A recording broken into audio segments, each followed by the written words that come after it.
สบายดีเด้อพี่น้องสบายดีพี่น้องเบิดสุผู้สุคนพี่น้องเนาะเบิดสุมงสุบอนพี่น้องเอ้ยง่ายกล้องเนาะอืมเด็กอ่ะสบายดีอีกครั้งหนึ่งพี่น้องมือนี่บอลิเข้ามาเฮือนปะบอนเฮือนปลาแต้วใกล้กันพี่น้องเนาะมาเบิ่งเฮือนปลาแต้วนี่ละพี่น้องเอ้ยเป็นที่เฮ็ดไปจังใดเนาะเพิ่นมาอ่างกระเบื้องลงมาแด้บานนี่ฮะเราบ่ฮู้ว่าเพิ่นเฮ็ดไปจังใดต่อนะเฮ็ดห้องเฮ็ดไปได้เฮ็ดอันนั้นไปได้ เนาะทางเอื้อยเพิ่นก็อยากเบิ่งว่าเป็นจังไดคือเมื่อวานนี่เนาะเบาลีก็ได้เว้ากับลุงเพิ่นแบบว่าให้พิจารณาเรื่องร้านก็แม่นอยู่เฮาแพงร้านเฮาแต่ว่าเฮาก็ต้องรู้จักผิดถึกนะก็มีทั้ง FC คอมเมนต์ให้เบาลีอยู่ว่าเบาลีบ่บ่สมควรเว้าแต่ว่าเบาในมุมมองของเบาลีนะมันแบบว่าเฮาเว้า ฝากติดตามเบาโอลิแหน่เด้อพี่น้องเบิดสุปูสุคนเพื่อเตือนสติและก็ปกป้องเอาคนของเขาเองแม่นอยู่น้องอาเบยนี่เป็นหลานเนาะพี่น้องเป็นหักแพงกันแต่ว่าหลานหลานต่างหลานไรพี่น้องเนาะคือน้องใบแนวนึงน้องใบเนี่ยเรามาอยู่น้ำพอลุงเรา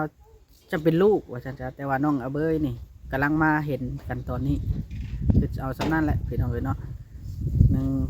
การนิสัยใจคอกับบ้านในหูจักกันนะต้องฟังหูไว้หูให้ระวังอีกยังก็ตามแนวใดสมควรเขาจังสมควรสิลุยอย่างเดียวกับบ่ได้มันเสียหายเขาก็ถูกพอแห้งแล้วลูกเมียกับเป็นอันย่างบ่ได้อยู่แล้วนะเขาสิไปเดือดร้อนน้ำลายกับบ่ได้ในเมื่อแต่ละคนเกิดได้ใหญ่มากก็ต้องมีชีวิตเป็นของตัวเองเนาะมันมีมุมมืดมุมสว่างแต่ละคนให้เข้าใจกันนะฮั่นพี่น้องเนาะเดี๋ยวเรื่องดราม่าเบาลิก็บ่ได้ยุ่งตั้งแต่ละ2 มื้อเลยเด้เบาลิบ่ได้เว้าพื้นดราม่านี่ยังจะแก้กันเองคือเบาลิเว้าจ้ะคันที่อยู่น้ำลุงตลอดแล้วบ่ได้เฮ็ดเวียกเหตุการณ์ยังน่ะมันเป็นไปบ่ได้เนาะเบาลิเว้าซ้ำนี่ซื่อๆแต่ว่า FC เพิ่นบ่เข้าใจเพราะว่า FC น่ะเพิ่นว่าลุงให้ที่พักลานกันยังเว้า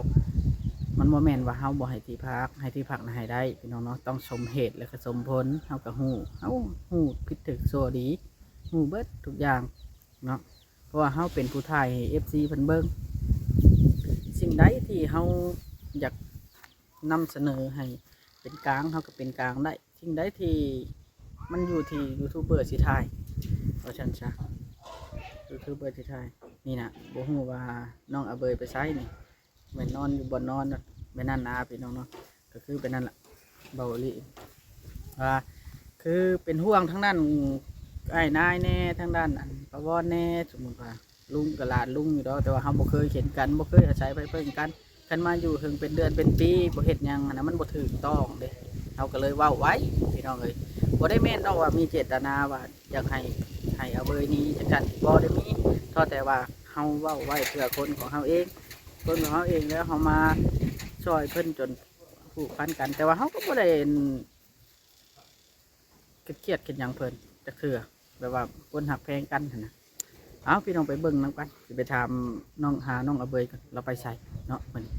แล้วลูกแล้วว่าจากแต่นอนเนาะโอ้ปะเอา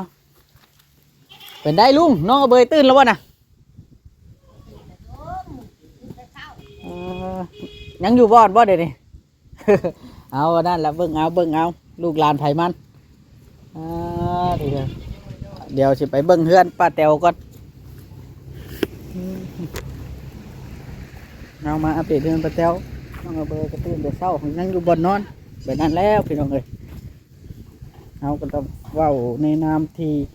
เอาเป็นสะพานบุญแห่งทางเอื้อยเพิ่นนี่เพิ่นมั่งออกแล้วนี่มั่งลงเช้านี่บ่นี่แม่เศร้าคือเป็นเรื่องตัวกับมาถอดนี่แล้วบัดนี่เนาะถอดตะขอเนาะ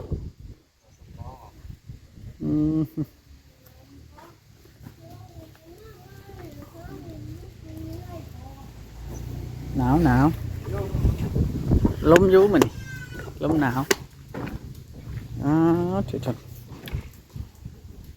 ต้องคุ้มภัย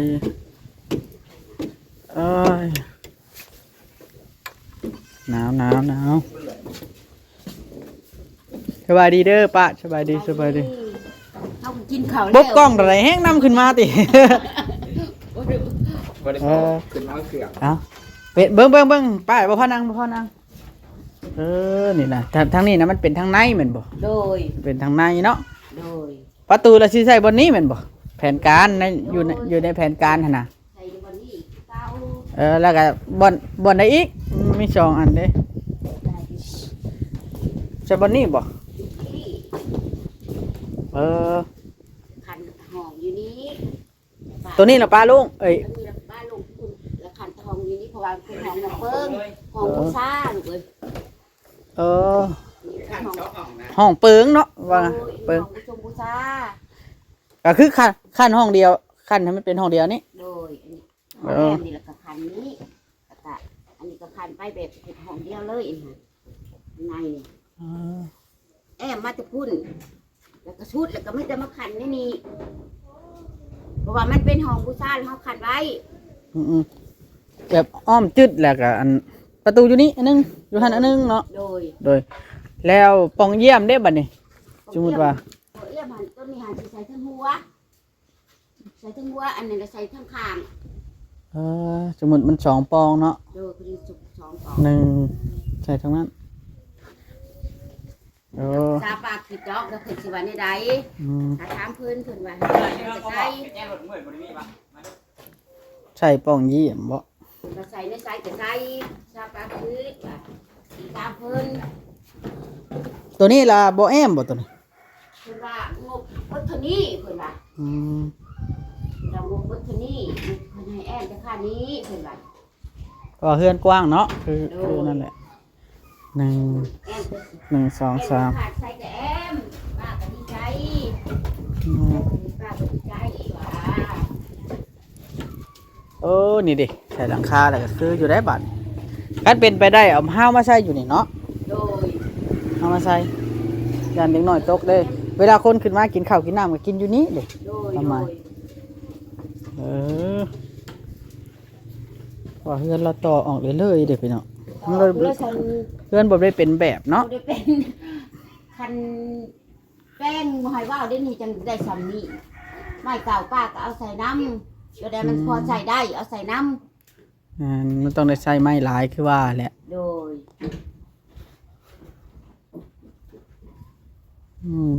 ใส่ป้านล่มแล้ววานนี่เนาะเหลือแต่ตัดทั้งนี้แม่นบ่ตัดเหลือแต่มันเบิดบ่เหลือแต่ทั้งนี้เนาะนี่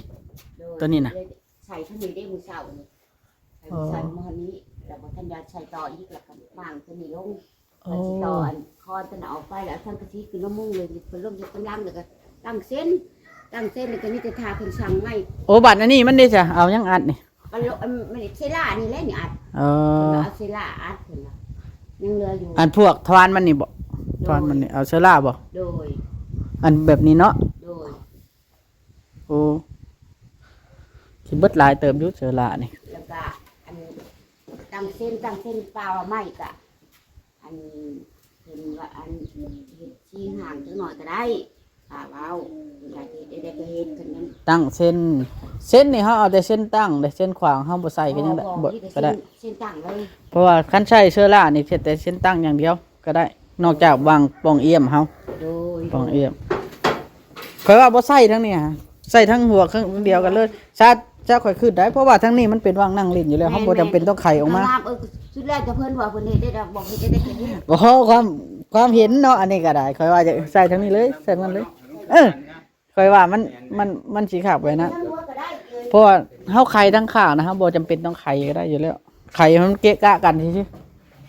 แม่น ๆหมายว่ามันสิงามกว่ากัน เป็นแถวมานี่สอง แม่น สองปองนี่ก็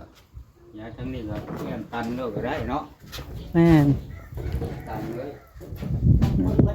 แอมเนาะมันชื่อว่านี่ได้ แม่นเสามันอันนั้นเฮาก็ตีโม่ใส่เอา บ่ บ่ ป้าจะเอาเข้าในเปียมันบังอยู่ในเดี๋ยวมีแต่ตั้งเส้น ตั้งเสาแบบไม้ยังไงที่เฮาตั้งที่เสาคือในตรงนี้ เอาเสาอยู่ในเสามันขี้ลายลูกเอ้ยมันขี้ลายแต่ยามันบ่เข้า สิแอมแต่ค่าพี่บ่ เนี่ย โดย สวนแป้นใช่ไหม อืม แอมจะสวน โอ้ตั้งว่าไงตั้งเส้นอยู่นี่เนาะ แม่น ตั้งเส้นละแอมแล้วเอาเสาไว้อยู่ไหน โดย ก็คักคือกัน เอาไปเชืองเสากี่ร้อยก็อยู่ไหน เอาบังไว้ครับ เออ กี่ไร่เอาไว้ บ่กี่หลายดอกได้แล้วซำนี่ ก็บ่ที่แล้วเสามันเราผ่าเราปีเลย ก็มันเช่าแบบบ่มาตรฐาน แบบ โดย เฮาหาได้สำไรเฮาเอามาใส่ด้วยนะ พอได้อยู่เนาะ ทันหันโน่น แบบนกเห็ดหั่งนี่แหละมันเก็บตัวใดได้มันก็เอามาก่อกันเนาะ ง่วงบูเบิดสมิทเนาะ แม่น ได้สำนีก็ดีใจแล้วเป็นชอดเป็นสู้ มันบ่ยังฮอด10ปีแล้วบ่จะเริ่มต้นใหม่ อืม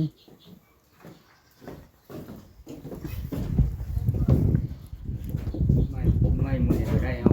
มันหมอดกินนี่ตัวได้ดอก อันนี้นี่ถ้าเจ้าสิตั้งอยู่ลุ่มบ่แม่นแล้วเนาะวงกลมเนาะเพราะตัวนี้มันอันนั้นเนาะ นี่อยู่ต้นดิ มันต่ำได้เฮ็ดจะได้ลุง ตำ ตำละใคร มันขึ้นสูงกว่า มันอยู่ใน แม่นแท้ มันอยู่ใน ตัวนี้เวลาเขาขึ้นนะมันอยากตามอย่ามันเฮาบ่ได้แก้ตัวนี้เนาะแต่แรกเนาะถ้าเฮาแบบว่ามางออกแล้วเฮาแก้ตัวนี้เลยหั่นน่ะ แม่น ยับตัวนี้ขึ้นน่ะสิได้อยู่ นักตัวนี้ยันบนเนี่ยเรียกห้องบ่าข้างในคุณ อ่า ดูว่าที่ ว่าแล้วมันได้มุงล่ะมันยกบ่ได้เด้ แม่น มันได้มุงแล้วมีแต่ว่านั่นเลยมันเฮ็ดบ่ได้มีแต่ว่าแก้ตามคอร์ดไปนี่แหละได้ซำใดเฮ็ดแบบใดก็นั่นใดมันสิพอนั่นน่ะแหละตัวนี้เด้เจ้าบ่เสริมใช่บ่ ก็ว่าจะ มีแต่ว่าเอา48มันดึงใช่ตัวนี้เลยให้มันเป็นคู่เลยกันสั่นน่ะ แม่นนะ เพราะว่ามันตัวนี้มันเป็นตัวจองกันเด้ ไม่ตัวนี้มันก็ยก มันโอ้ยซ้ำปอดเลย แม่นปวดเกิดขึ้น แม่นครับเพราะว่าจ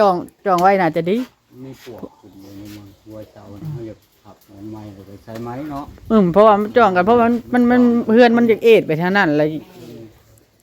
หลังคามันอยากเอ็ดไปทางนั้นแหละครับจองไว้ดีกว่าตัวใดมันน้อยหั้นนะ แม่น เฮาตีออกบ่ได้ย่านมันล้มแล้วเฮาเสริมใช่เพราะ ตัวใช้ทั้งขา แม่นใช่มันคู่กันเลยเนาะ แม่น แม่น ใช้ทั้งขาเนาะตัวนี้ แม่นเอาว่าจังซั่นดอกซั่นบ่ได้ได้แบบนี้สักแล้วจำนี้ก็ได้เห็นไหมพวกนี้ดิเอาใช่นี่ ก็จังว่านี่แหละว่าเฮ็ดเช่นเฮ็ดหยังอันนั้นใหม่เขาติดต่อค้อนตัวนี้ออก ตัวใหญ่ๆนี่ได้ ต่อข้อเดี๋ยวนี้ออก ทำให้มันยาวเลยมันได้ช่วงครับตัว อ๋ออัน แม่นเนอะ ต่อคอนตัวนี้บ่ ที่มันเป็นคอนแซกคอนแซกมันบริ ที่เอาไว้ให้มันซ้ำกันนะบ่ แม่นแล้วทางวิธีมันยาวก็นั่น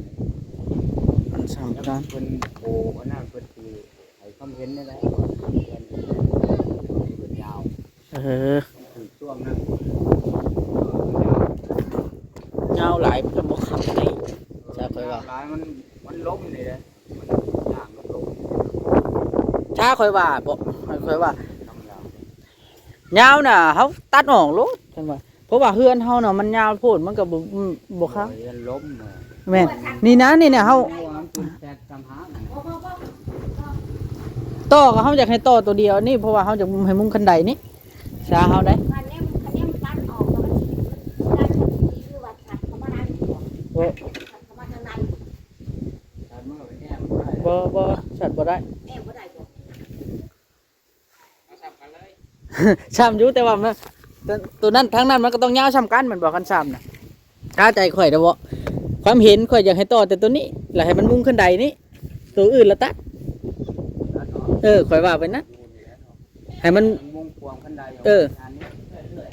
มันสิคักกว่ากัน น้ำกว่ากัน แต่ว่าจักแล้วแต่เบิ่งแต่ช่าง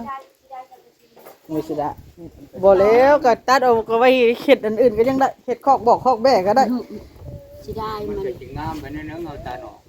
พอเฮามุงแจกันได้บนคนที่ถือในระยะ นั่นแล้วเฮา พอ แปด มันเป็นแซกเสียเก่ามันแล้ว แม่นเพราะว่ามันยาวเนาะมันยาวไตแห้งแท้ใดมันอยากย้อนผู้ใด ตัวนั้นยังเป็นเสาครึ่งมันเนาะมันเป็นแซกออกค้อนกันบนยาวก็ได้ เพราะว่ามันจากนี่ออกไปแล้วมันหลายเส้นเติบเลย โอ้อ่อนนะ มันอยากย้อนมันเป็นช่วงย้อนแห้งโพดบางเทื่อนะ เจ๊ เห็นหลายบอลอยู่ได้เขาตัดเนาะมันบ่สมบูรณ์ครับแบบมันแล้วก็เขาตัดเนาะ แม่นแล้ว เห็นหลายบอลอยู่เขาบ่ได้ใส่ชุดไหน แม่นแล้ว แต่ว่าคือเจ้าว่าอันนั้นเนาะมุ้งจากขั้นใดนี่ก็ยาบดแตกมัน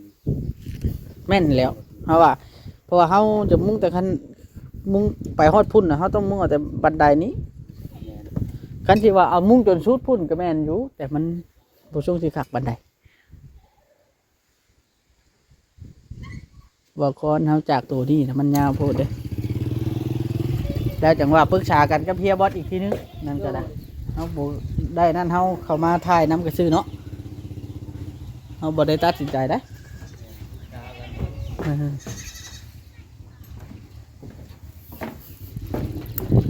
แต่จะเปลี่ยนตัวนี้ผมบอก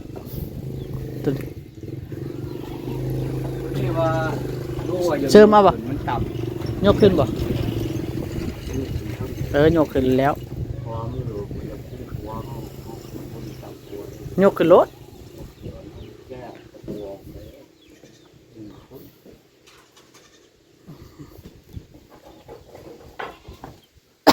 เพราะเขาต้องได้ตัวนี้เขาต้องได้ใส่เหมือนบ่ แม่น พาขึ้นมาฮอดพี่ได้อเคยตัวพี่ตรงโคตรพุ่นนะชุบพุ่นแล้วชุบพุ่นแล้ว ที่หน้าพวกเรา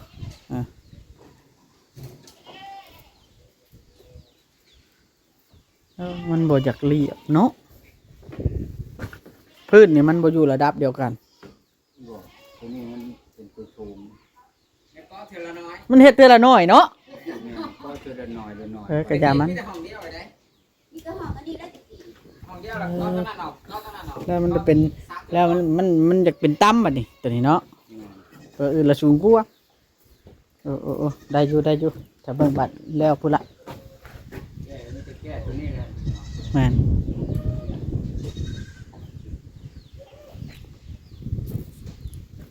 แก้จะแก้ตัวนี้ แม่นติเนาะ ตัวนี้เลยในเรื่องน่ะตัวนี้ตอกเป็นเรื่องตัวนี้ อืม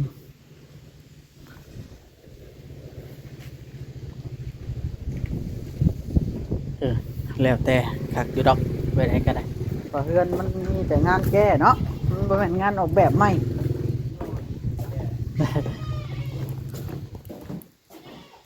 คือยุบาด คักแล้วโอ้มีแต่งานแก้เขาก็ปวดหัวคือกันนะเพราะว่ามันบ่แม่นงานออกแบบใหม่แล้วมันอย่างเงี้ยมีแต่ว่าค่อยแก้ไปเทื่อละหน่อยเห็นแล้ว ตัวใดมันบ่คักเฮาก็ปลดตัวใดมันสิคักเฮาก็เสริมเนาะ โดย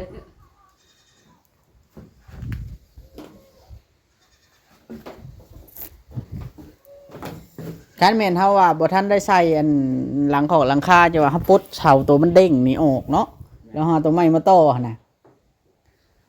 อันนี้มันเอียงระเบิดเลยดิงาม คักแล้วคักได้ชำใดก็เอาชำนั่นแหละมันคักแล้วเนาะเฮามาตั้งตัวนี้ให้มันซื่อเนาะมาตั้งเส้นตัวนี้เนาะให้มันเที่ยง ตั้งเช็ดตัวนี้ให้มันมันแอบ แล้วจังแอมซั่นแล้วมันบ่พอดี แต่ว่าคันตั้งเส้นตัวนี้ตัวมันเที่ยงบัดเวลาเฮาตีใส่ตัวนั้นมันพอสิบ่คักปานใดมันบ่ซื่อกันก็ย่ามันแล้วเนาะ มันไปทางนอกทางในกีฬาอย่ามา มันอยู่เนาะงามเบิดนั่นแหละไปสิงามแต่ข้างนอกใจใดน้อยต่องามเบิดเนาะ งามเบิดนะสามเต้าละ สร้างต่อ สามเต้าละ แต่ดีใจอยู่เนาะป้าเนาะ ดีใจ โดย สบายดี โอเค ได้สำนีกัน นี่ล่ะพี่น้องเอ้ยเนาะ ก็สมควรแล้ว